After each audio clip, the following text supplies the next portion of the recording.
Seperti kita maklum dah lah dekat katanya ada demo duk sebar duk royak berita dah lah kata berlaku kejadian yang tidak ameh. Yang pertama sekalinya dekat lebih kurang jam pukul 7.10 malam kemarin. Lepas ngorek lah. Berlaku di pejabat daerah ataupun Tiwakan Ampua Sungai Kolok wilayah Menara dekat.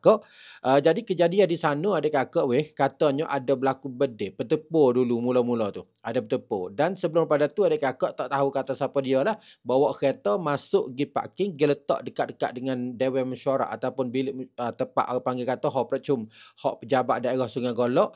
Kemudian pada tu demo tu tubik lari. Bawa dia tubik lari dah adik-kakak, bong hak dia susuk dalam kereta tu saat ni menepuh. Menetuk adik-kakak. Setelah mana bong saat ni menetuk adik-kakak telah menyebabkan pihak pegawai dan juga rakyat sakit semuanya lebih kurang 14 orang dan juga ada meninggal dunia lebih kurang 2 orang adik-kakak.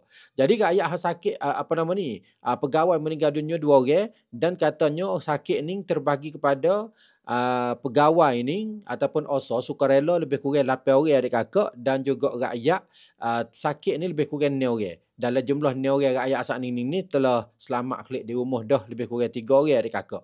Manakala pihak pegawai sukarela ataupun ni adik-kakak sakit 8 orang saat ni telah hantar pergi perubat di Hospital Sungai Golok 1 orang, Hospital Mo'o 1 orang dan juga Hospital Jala 1 orang adik-kakak dia.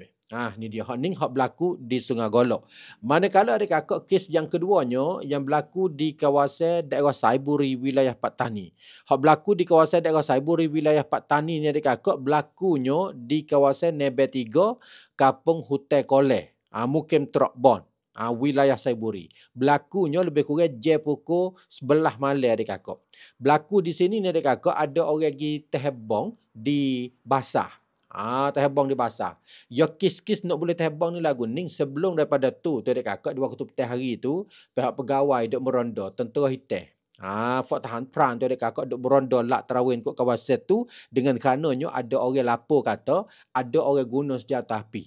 Ada orang guna bedil di sana. Pihak tahan perang gapo ni adik-kakak, dia pun duk likung kat kawasan tu deh. Lepas tu berjumpa lah kulit-kulit peluru bedil gapo tu. Setelah mana duk likung situ adik-kakak, ada beberapa pegawai pergi duduk di atas rokah. Duduk di atas rokah ataupun duduk di atas salah di kawasan Kampung Hutai Kota. Sama ada pihak tentera ataupun tahan peran dan juga ada orang kampung pegawai penolong Tok Nebel dan juga Poroso duduk situ. Maka adik-kakak tiba-tibanya sementara tu gak pakat duduk atas basah tu tak ada pergi sekolah, tiba-tibanya pukul 11.30 semalam ada berlaku letup peh menepuh malam ni adik-kakak menyebabkan tentera hitam ataupun tahan peran ni meninggal dunia 1 orang dan juga pegawai sukarel Tok Nebel, penolong Tok Nebel dan juga Poroso meninggal dunia 1 orang adik-kakak.